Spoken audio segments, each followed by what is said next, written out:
Good morning, everyone. Thank you for joining us for today's webinar by the MSBA Agricultural Law section titled Overview of the USDA's Coronavirus Food Assistance Program.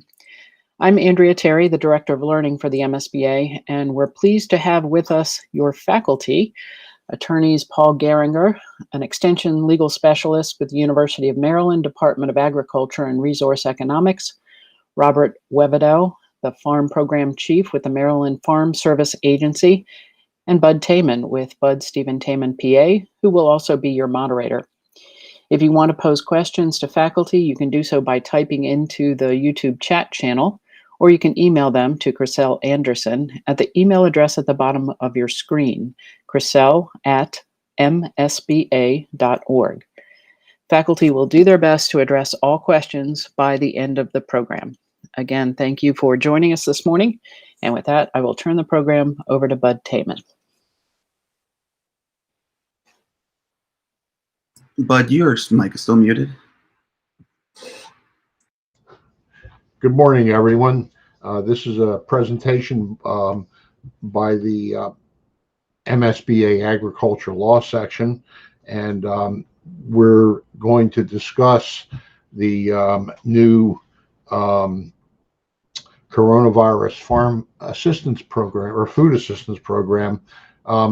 This is brand new. I mean, it's possible that by the time we finish the webinar, there could be changes in the law, although we sort of doubt it'll be that fast. This is something which was just rolled out, and it is a the food assistance is a little bit of a misnomer. What it is a purchasing program where the federal government buys commodities from farmers due to a downturn in the market or disruption in the marketing chain. And the money that's paid out is not a loan, it's actually a payment. I don't think they call it a grant either, but they're actually purchasing the commodity. The application period runs from May 26th, 2020, and it ends on August 28th, 2020. And there's already been a significant amount of funds that have been dispersed. As of June 3rd, $545 million in payments have been approved. And just for Maryland, Virginia, and Pennsylvania alone, Maryland farmers have received $1.9 million. Virginia has received $10.2 million, and Pennsylvania has received $15.2 million. The majority of the funds in each state have gone to dairy farmers. Maryland is the lowest of the three, as you can see. Maryland had 732 applications as of June 3rd. Virginia had 5,090 applications, and Pennsylvania had 3,130 applications. So a lot of people know about this, but a lot of people don't. And the purpose of the program is to give you an overview of it so that you can start to think of ways that you can either use this if you're a producer or how your clients may be able to use it. And I would like to recognize Elizabeth Johnson, who is a summer intern to Sarah Everhart, who's the chair of our program. Ms. Johnson provided materials to me, which helped me get a jump start on my understanding of this subject to begin with. She was an invaluable help. With that, I'm going to turn the program over to Robert Wevodau, who's going to start by giving an overview of the CFAP.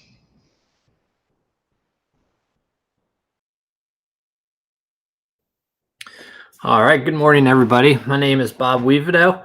I work for the Maryland Farm Service Agency, the Maryland State Office for the Farm Service Agency. We're located in Annapolis, Maryland, and FSA, we have 20 county offices spread throughout the state, and that's pretty much how we're organized. So today, I've been asked to speak about our Corona Food Assistance Program. And as Bud said, this is a pretty new program.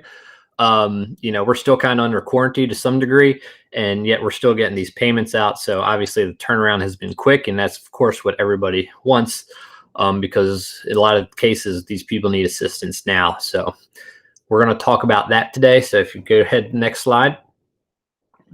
So this is just quickly what we're going to go over. My job today is to give you guys a brief overview of the program and let you know how it works and whatnot. But basically, we're going to look at a program overview, and this will cover a lot of similarities with all the different categories we have under CFAP.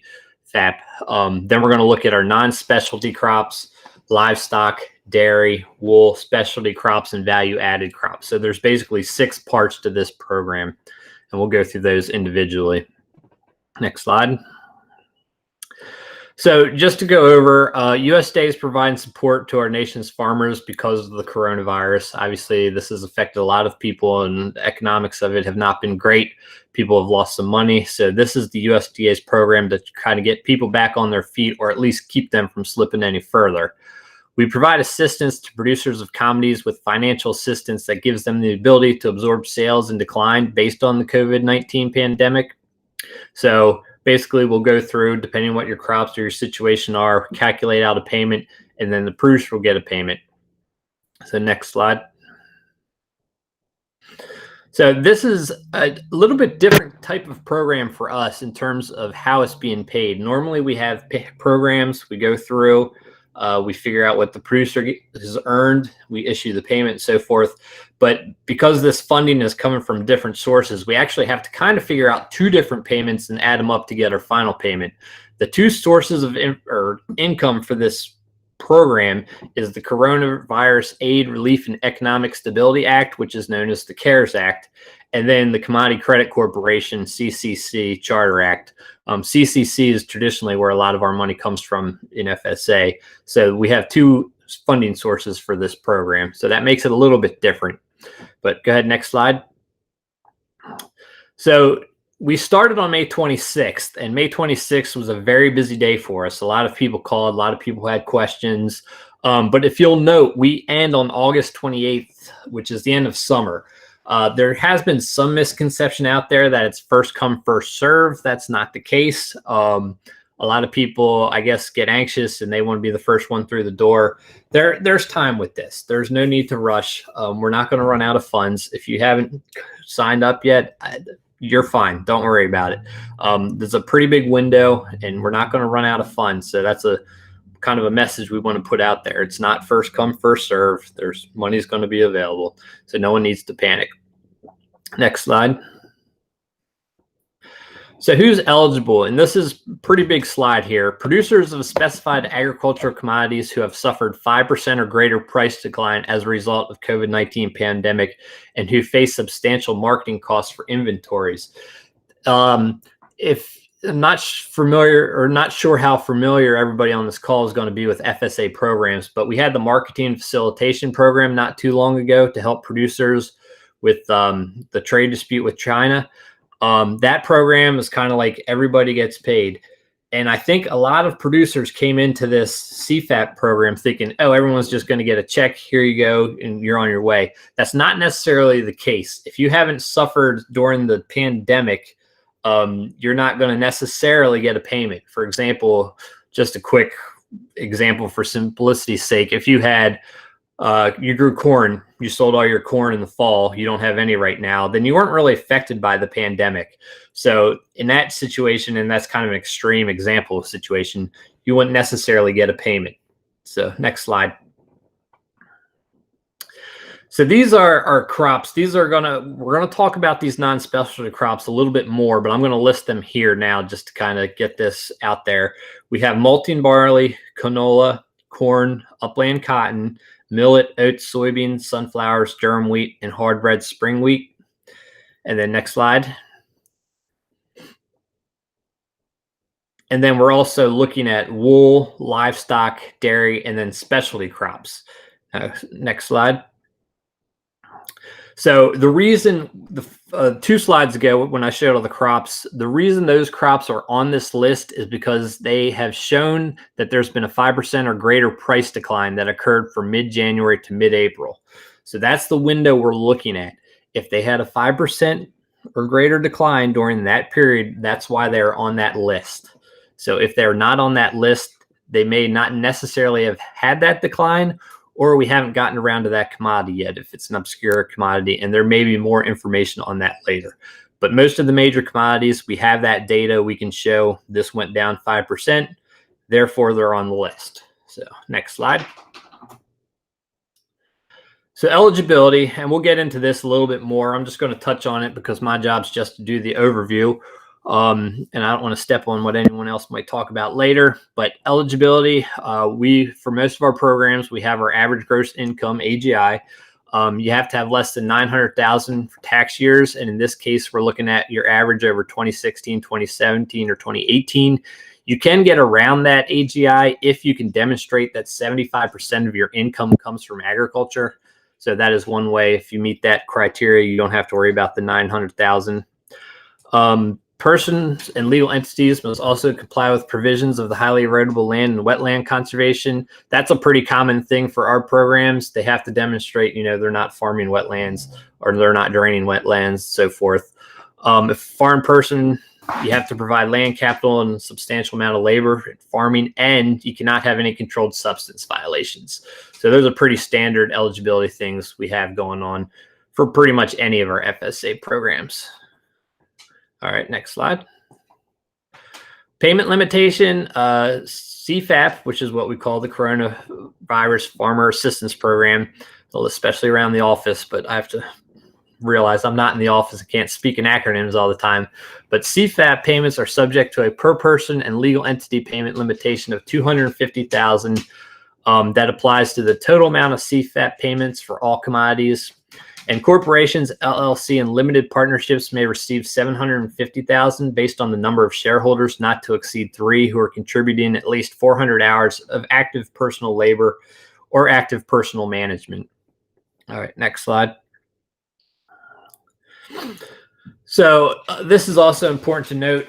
As I said before, we're not running out of money, so don't let anyone start that rumor. But producers are going to calculate their payment out, and then we're going to figure out, okay, you get this amount, and we're going to multiply it by 80%, and you'll get 80% of that payment. And then later, if there's still money left over, we will go back and give the additional 20% of the payment at a later date. And that's kind of the design to keep things under control, to make sure we don't run out of money. And then make sure that other people will get a chance to have their funds. So the 80% you will get immediately, and then the 20% will hopefully come at a later date. Next slide. So how to apply. This is a weird day and age for FSA. We are a customer-facing agency. Producers come into our county offices, they sit at the counter, they look people in the eye, and that is traditionally how we've done everything. So the coronavirus has changed our whole way of doing business. In order to make things better or to keep things safer, you can submit your application via mail, fax, you can hand deliver it, or via electronic means. I would always call your county office beforehand to see how they best want to handle things. I would definitely recommend that because, like I said, this is not how we traditionally do business, but we have to make changes and figure out how to get things done in this environment, just like everybody else has. So next slide. Okay, now we're going to talk about the 6 different categories of CFAP. And the first ones are non-specialty crops. And there's the list. I won't read through it again, but those crops are on there because they suffered a 5% loss on or greater between the window that we're looking at, which is January 15th to April 15th. Next slide. Okay, crops that are intended for grazing are not going to be eligible under this program, and obviously those crops were not subject to a price risk because you didn't really, buy your grazing plants that you gave to your animals. It was already there. So they're not really subject to price risks, so they're not going to be eligible. Producers will be paid on inventory that they had as of January 15th, and a single payment will be made based on 50% of a producer's 2019 total production or the 2019 inventory as of January 15th, whichever is less. We multiply that by 50, then we multiply by the commodity's applicable payment rate. And we'll go through a quick, simple example of this just to give you an idea. And it's a lot easier to see an example than to read it in a bullet point. But next slide. So to apply, a producer must provide their 2019 production for the commodity that's eligible and their total 2019 production that was not sold as of January 15th, 2020. We're going to need that to figure out the first part of the calculation. So that has to be provided by the producer, obviously. Next slide.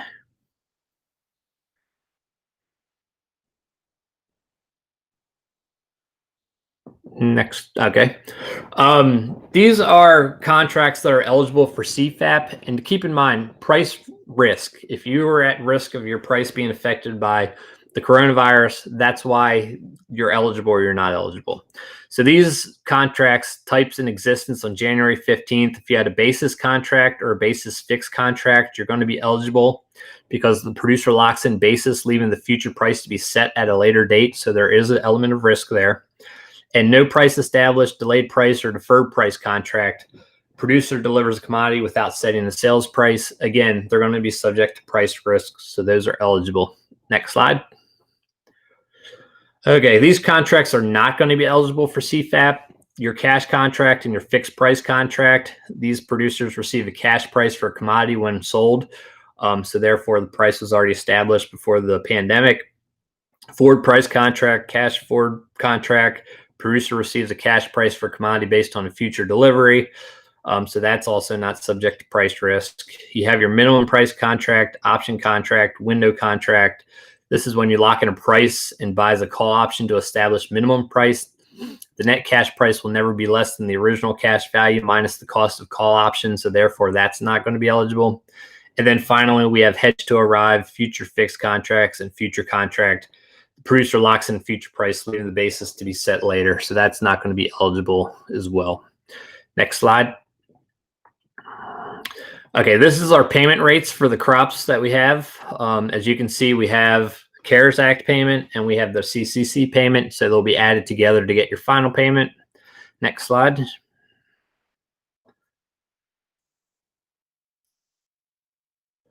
So here's a quick example. And again, this is highly simplified, but it just gives you a better idea of how things work.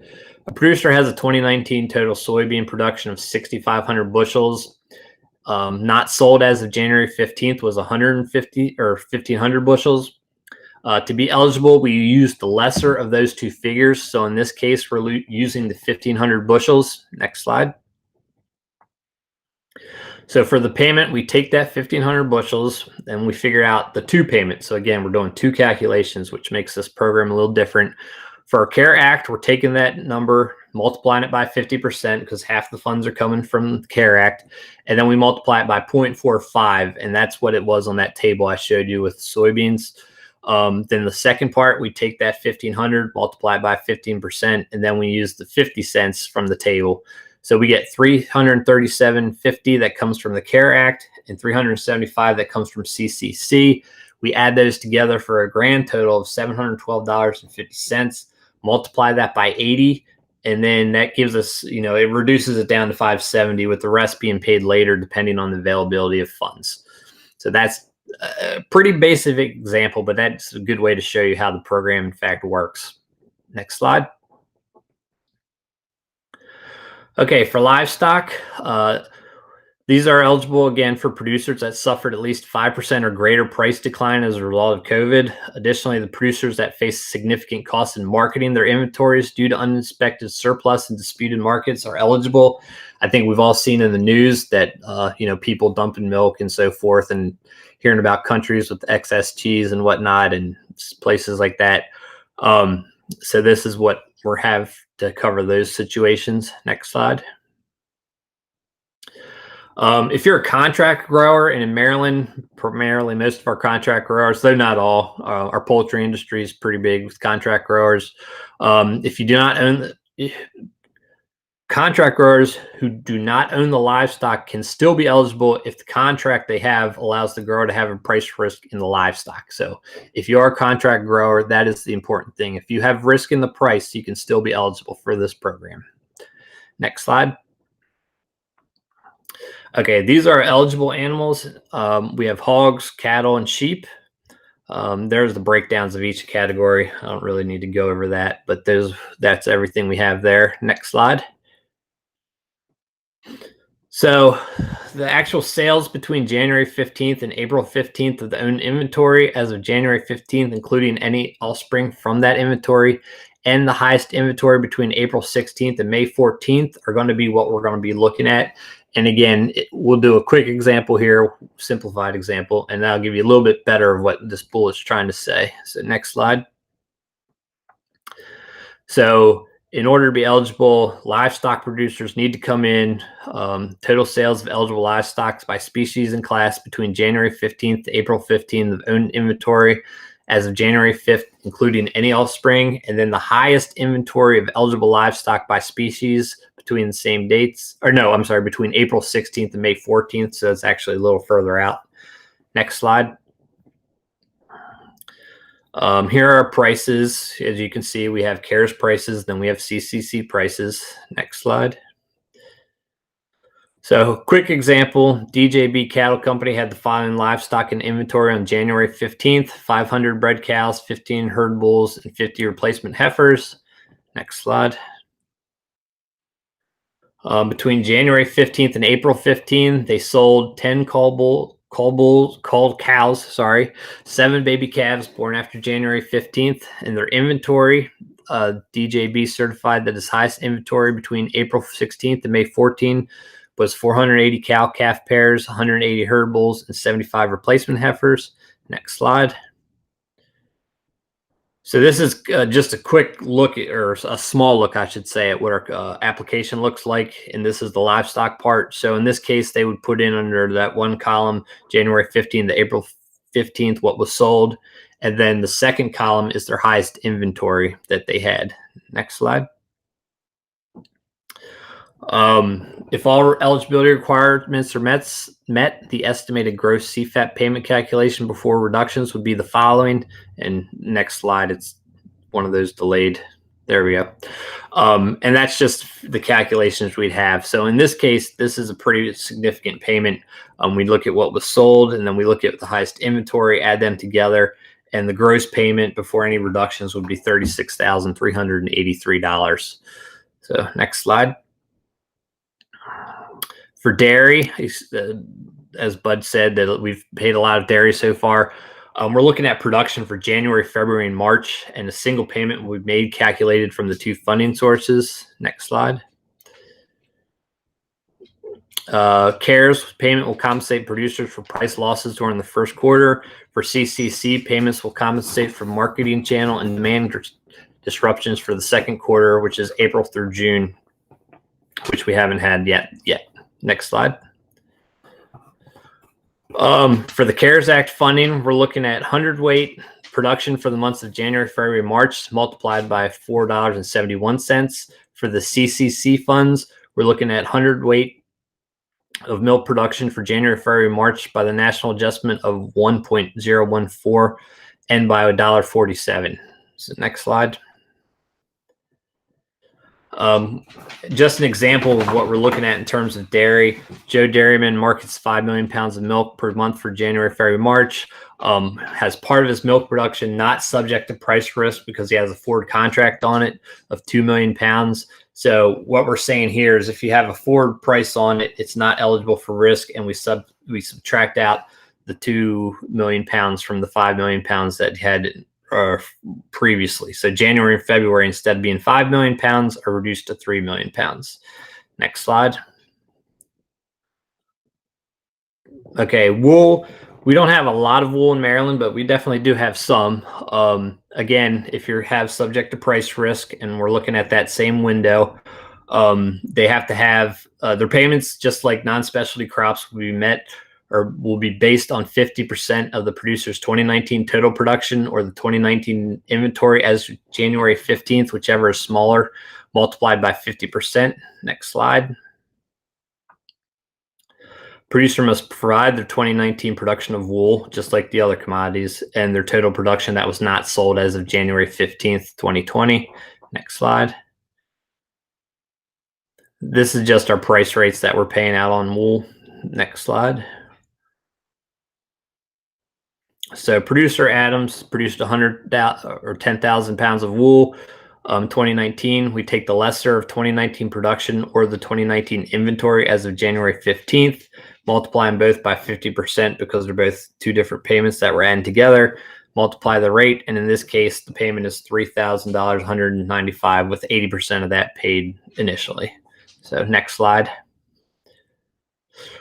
Specialty crops, producers' specialty crops are going to have three categories that we're looking at. The first, if they had crops that suffered 5% or greater reduction in sales price between mid-January and mid-April. Second, if they've had produce shipped but subsequently spoiled because there was no market for it. And third, they had a shipment that never left the farm because they just didn't harvest it due to the pandemic and lack of market. So next slide. So for the first category of eligibility, they have to have suffered the 5% or greater loss. The producer must submit a bill of sale documenting the price received for the crop. Next slide. The producer had crop shipments that left the farm by April 15th and spoiled due to no market. For that, the producer needs to provide documentation such as a letter from the buyer explaining on payment or other record validating the payment. This applies to producers who have met contractual obligations in delivering the crop to the buyer but have not been paid. Next slide.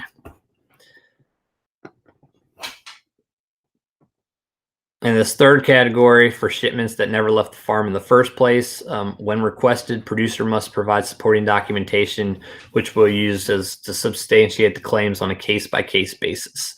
Next slide. If they meet these requirements, payment will be available for eligible specialty crops for which a producer has production not subject to an agreed upon price through a forward contract, agreement, or similar binding contract. I'm not sure why I have a semicolon at the end of that. I guess I didn't edit that, but that's the end of the sentence. So next slide. Value added, and this can be the quickest category because we don't have a lot of information about value added, but these could be added later. And we're going to be looking at aquaculture and floriculture if we add these. So next slide. Okay, so in summary, remember the program is specifically looking at what is at risk between January 15th through April 15th because that's what the period we're looking at. Not everyone's necessarily going to earn a payment, but a lot of people will. And it's designed to help those who are affected by the pandemic. Next slide. So I think we're going to do questions at the end. I had to breeze through some of that stuff a little bit faster than I wanted to, but I wanted to get it all out there. And I also didn't want to eat into anybody else's time because we have other speakers that are ready to go. So at the end or throughout the presentation during the, however we're supposed to submit questions, if you have any, just let me know and we'll get to them. Thank you. Thank you, Bob. That was a well done overview of the program. We're going to take questions at the end.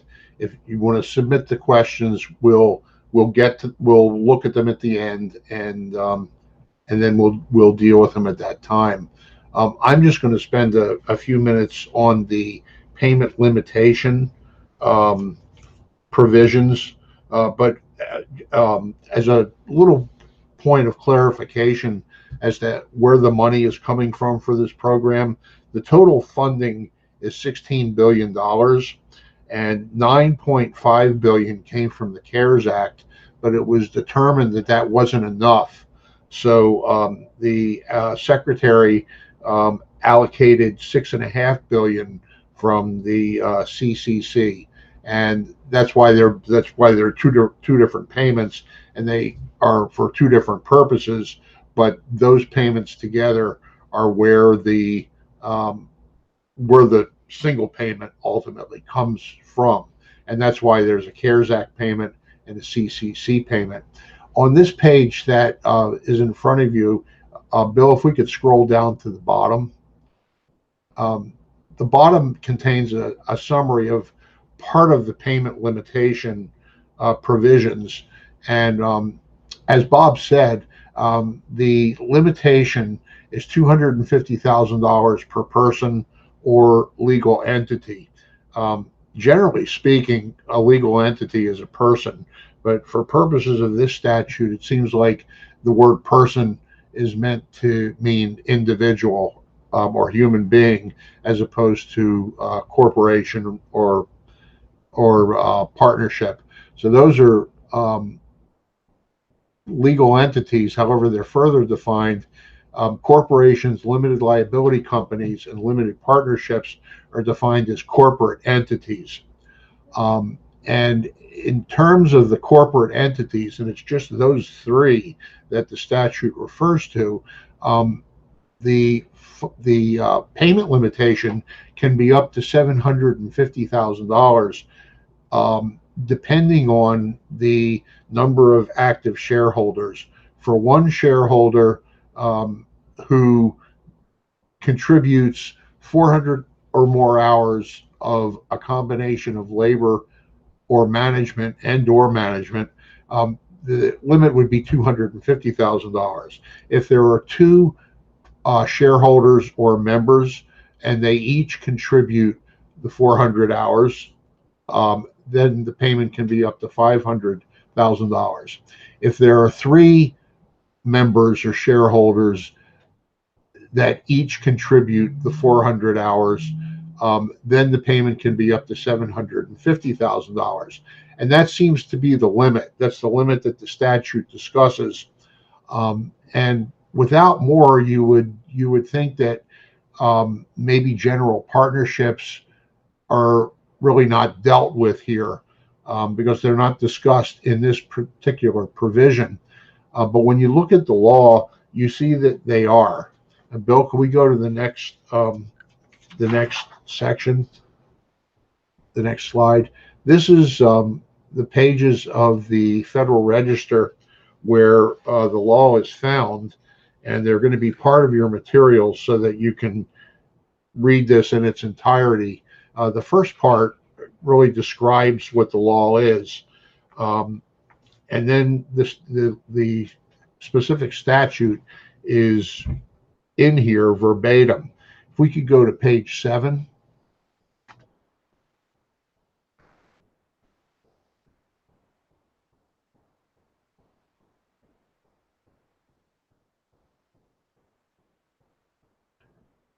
And if we could scroll down just a little. When we first started working on this, Paul Goeringer had a question about what happens with the husband and wife, because that nowhere in the statute is that mentioned. Just as it seemed like general partnerships weren't mentioned. And what Paul was wondering is, how about a husband and wife farm? Are they each entitled to the $250,000? Or since if they're not a corporation, limited liability company, or limited partnership, are they limited to only $250,000? And it appears that this is not definite, but it appears that a husband and wife farm, or father and son, father and daughter, each person could be eligible for the $250,000 if they qualify. And I've highlighted the sections of the statute where that argument may be made. And if you look at the definition of producer, that seems to be where you would start that analysis.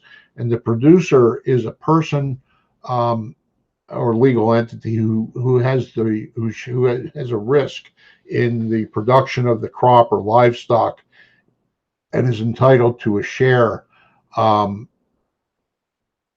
as a result of the marketing.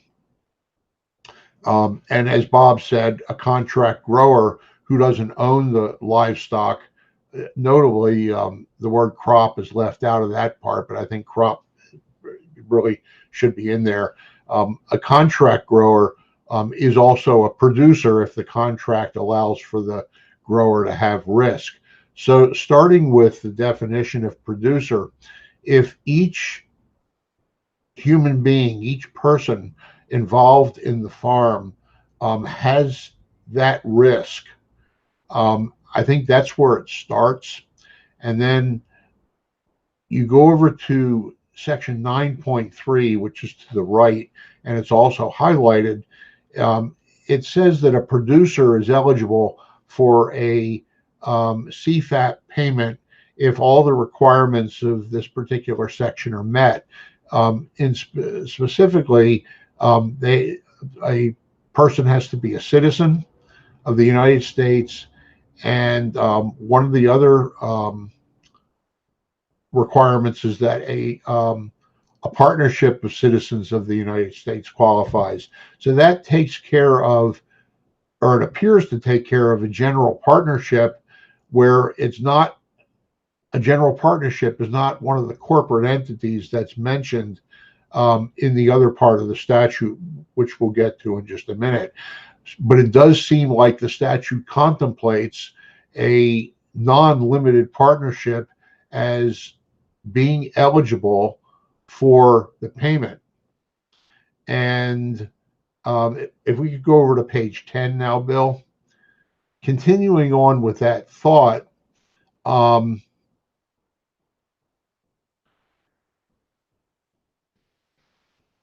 looking at the section E1,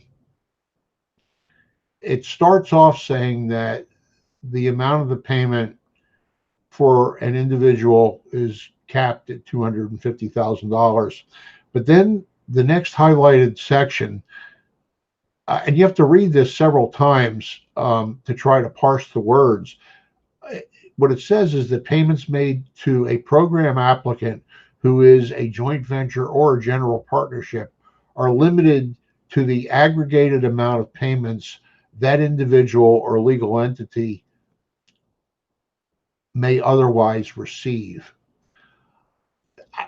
The way I read that is that the constituents of the joint venture or the general partnership, if they're eligible for $250,000 each, then the general partnership, is comprised of two people, would be eligible for $500,000. As I said, you have to read that a couple of times to try to get the meaning, and I'm not so sure that it's where that is in the total scheme of things at the moment, but it appears to me that that would apply to a husband and a wife partnership, or a husband and, or a man and son, or man and daughter, as I said, or unrelated people who are operating a business which is not one of the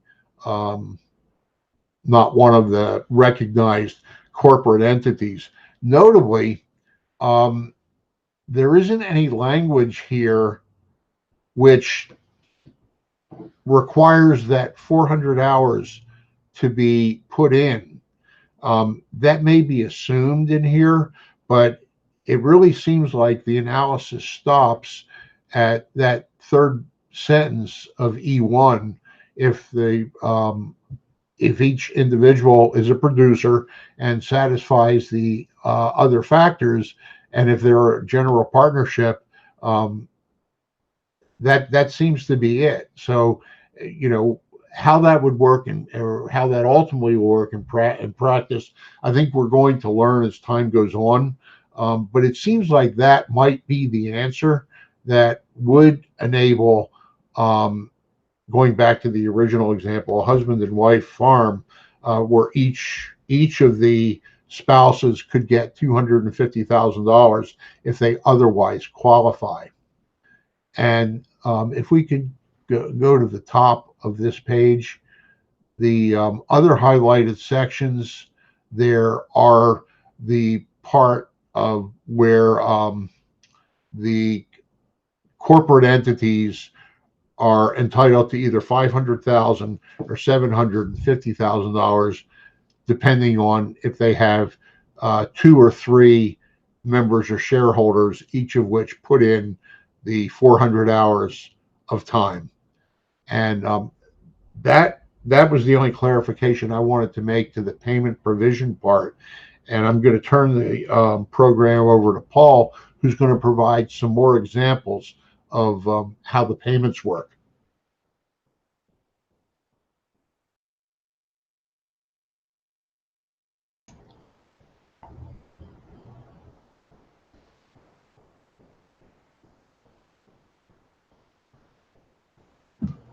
Okay. So good morning, everybody. I'm going to quickly go through some example payments that we came up with here in the department, looking at, as we were looking at the loss and the value of ag related to COVID-19 in the state, and then some of the potential payments from CFAP. I didn't include other payments we kind of estimated to try to figure this out, but this is just some of the examples. And Bill, if you want to go to the next slide. And I think you can skip this slide too. You can go to the next slide. We did put together a fact sheet on this. I believe you're getting the materials, and that link should get you there. Go umd.edu/CFAP, and you can go to the next slide and the next slide. So Bob and Bud have given a good overview of the program. I'm hopefully not going to recover or recover a lot of that ground. I'm gonna look at new stuff so we can go to the next slide. And my plan is to kind of look, like I said, at some of the potential payments that we had kind of estimated for what a typical grower in the state might be expecting, especially when we're looking at corn and soybeans. Specialty crops were a lot harder for us to estimate just based on the potential triggers that could come in. We didn't know when some of that would be, and you know, the amount, that's harder to estimate using some of USDA's data. And then at the end, kind of hit the highlights of what future legislation might do to provide additional payments out there. And we can go to the next slide. And then I believe the next slide. Yeah. So to kind of give a refresher from what Bob talked about, you're going to get a single payment based on 50% of the producer's 2019 total production or the 2019 unpriced inventory as of January 15th, 2020, whichever is smaller, multiplied by 50%, then multiplied by those two payment rates. Whatever number we come up with there, we'll take it, multiply it by each one of the payment rates, add them together, and that gets us the single payment. And we can go to the next slide. And then reminder, as Bob pointed out, you're only going to get 80% of that. There could be more down the road covering that last 20% if the funds are available down the road, but we don't know that at this point. So we just only can talk about the 20% or the 80% that we know you're going to get. And we can go to the next slide.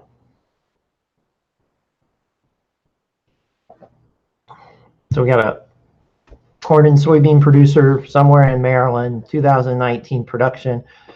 It's 161,000 bushels of corn, 22,000 bushels of soybeans. We look at January 15th, what did they have unsold? And we had Bob's list of everything that is going to be classified as unsold. So we meet all that with 77,280 bushels. If anyone ever wants to know how we came up with that, we looked at historically what the way corn is marketed in the state and just assumed that would be kind of what it was on a typical farm as well. And I should say, we didn't look at what's historically in this state. We looked historically nationally because we don't have those numbers here. Did the same for soybeans. We got 7,000 soybeans, 7,000 bushels of soybeans left unsold that meet the qualifications of the act, or at least we're going to assume they meet the qualifications of the act for this example. And we go to the next slide where I do all the fancy math. So we come up with 38,000 bushels with the first payment, or the first payment rate of 32 cents, 35 cents for the second one, comes up with 25,888,000 80 cents. 80% of that gets you 20, and I hope my math is correct on all that, Bob. I worked it 4 times just to make sure I was correct. So you're going to come up with at least a corn payment of potentially 20,000, closer to 21,000. And then soybeans, looking at that, the payment's going to be smaller, but historically we would have had less soybeans sold at this time, or less soybeans unsold at this time when the pandemic hit. So potentially those losses were going to be smaller in soybeans. The corn stocks typically have almost always been higher, to where we have a lot more of the crop unsold at this point, or at least unmarketed at this point, according to some of the numbers we are finding through USDA. And we can go to the next slide. So looking at this, the first payment would be that 80% would be around $23,000. The remaining 20% of that $5,848 would be paid if funds are available at a later date. So we don't know about that at this point, and it may not be that full $5,000. It may be a lesser amount depending on how much money is available. That's one thing I always have to keep in mind. You may not get that full 20%. You may get a prorated amount of that 20% depending on what funds are available at the end and what new commodities come online as this program continues to evolve. And we can go to the next slide. And then we go to the next slide. So we'll look at dairy next. So Bob kind of laid this out, so I really don't want to go through it again. And remember, the other thing we could take into account with dairy is if there are cold cows sold on the farm, you could get a cold, basically whatever that deal is. And from reading the handbook, it looks like any silage that is unsold on the farm as well, you can get a corn payment for. So dairy has these options to where we have to look at multiple facets within the business that people may not always think about. They may just think about strictly that milk production at the first, but not think about what are the cold cow sales that fit in the livestock payment. And then, as most of us were talking one day and then found out silage was also included, we had to go back in and think about what silage would be on the farm as well. And we can go to the next slide. So looking just strictly at the payment, if we have a Maryland dairy, we had around 600,000 pounds. The first payment in that first payment calculation, looks around $30,000. The second payment around a little over $9,000. And we go to the next slide. So also at the same time, we might have had 5 cold cows sold between that January 15th and April 15th deadline. And we might have had 1,200 tons of silage that was unsold and just in storage at that point. For the corn payment, we have to go in and multiply that by a factor of 7.94 to get the corn payment rate. That comes up to around $5,000, a little over $5,000. We can go to the next slide. And then with those cold cows sold during the right time, that payment would be about $92 per head if I use the right payment rate. I think I did for this one. And that would be about $368. And we can go to the next slide. So all told, single payment, initially 100% of it's $43,000, or a little closer to $44,000. 80% of that is $35,000. So we're looking at decent numbers for Maryland dairies, potentially, if they want to look at this program. The other thing we're not factoring into any of this when we look at corn, soybeans, wheat, although wheat's not the wheat grown in Maryland's not eligible, and dairy, there are other farm bill programs that are going to add payments onto this that may be paid out at later times. That may not be anything related to COVID-19. They're just typical payments. If certain conditions are hit, we would have a payment. So we can go to the next slide. So those are just kind of the payments. We didn't really try to do livestock because that's kind of harder to estimate. Specialty crops are really harder to estimate because every farm is going to have different sales and being different processes, but those are still out there to where farms can take that into consideration. And we can go to the next slide. What are these other COVID-19 legislations? We need to keep in mind that it's not covering all potential COVID losses. It's only covering really the first quarter losses. It's not covering second quarter, although milk that second payment is kind of factoring in a second quarter loss, but not really.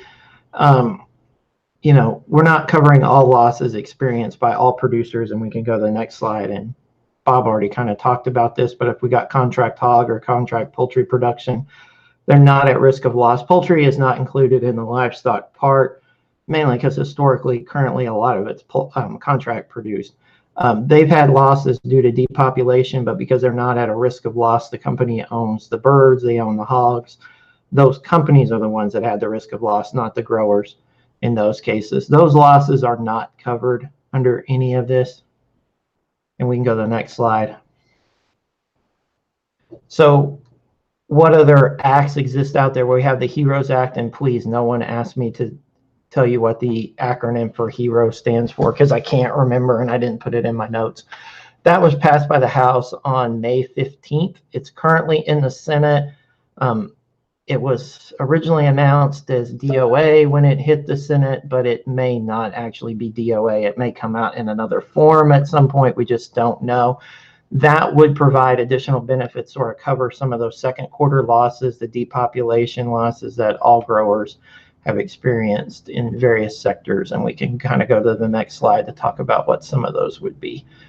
That would provide payment to hog and poultry producers who had houses depopulated by the company. So there would be some factor in there to create a payment for those producers specifically, not the companies, but the producers themselves. We don't know how that form would take at this point and what all would be covered. We can go to the next slide. Dairy would get a lot more expanded.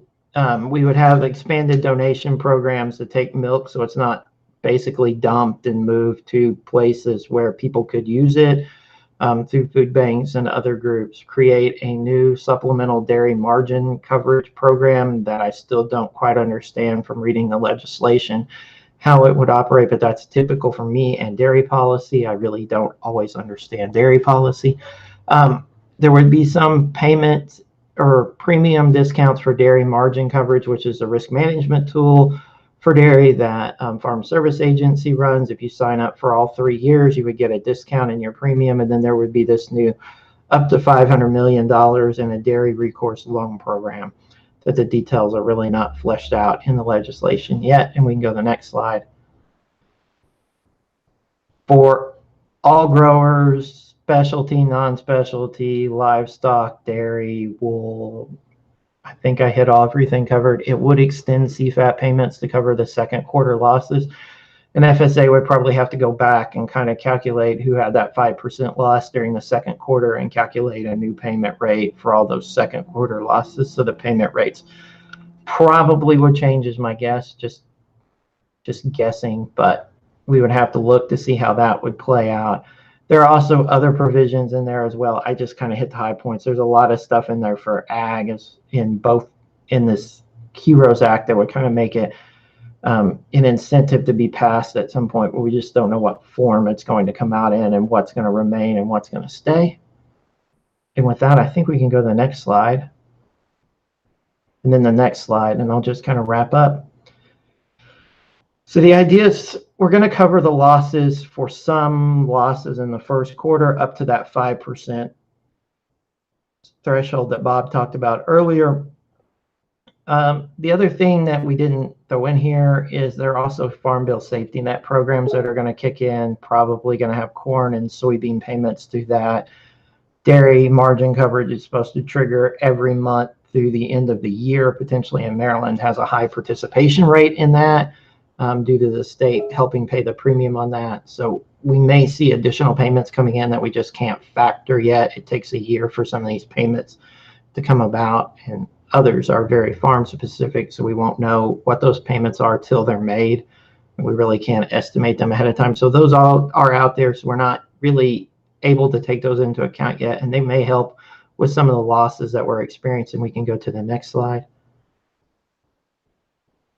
HEROES Act would provide additional payments specifically covering the second quarter, specifically probably, yeah, I know there are livestock producers really mad because they didn't market cattle at the right point and they took big hits still, but didn't get a big CFAP payment compared to the having it on inventory payment in some cases. And contract growers were left out with those depopulation losses. So we can go to the next slide.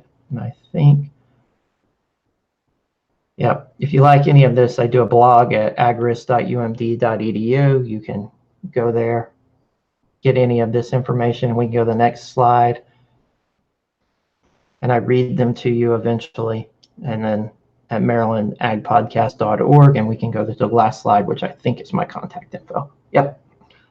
And I'm done. And I'll turn it back over to Bud if we have questions. Thanks, Paul. We'll take a look and see if we have questions. As of right now, there are no questions. We have a few minutes here if anyone wants to send a question in.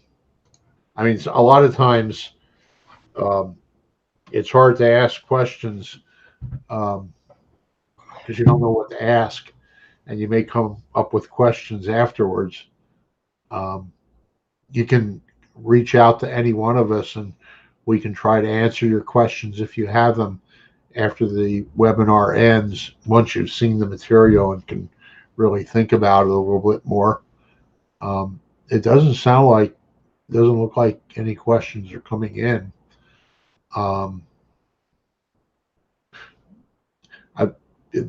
We'd like to thank both Bob and Paul for this program. This was, I guess, the Agricultural Law Section's first program on the COVID-19 financial assistance for the agriculture community. I don't think it's necessarily going to be the last one. And if this program is anything like the PPP, there's going to be further refinements to the law as different issues pop up that may or may not be addressed either satisfactorily or at all. Paul hit some of those in his presentation. And there could be other aspects of the law that'll, become enacted. And we'll be keeping our eye on this and try to, be prepared to bring another program to bring you up to date. If anyone has any suggestions for programs that you would like to see the Agricultural Law Section put on, you can contact either me or Paul. Paul has given his information and materials. My contact information is btayman, Tayman, btayman at taymanlaw.com.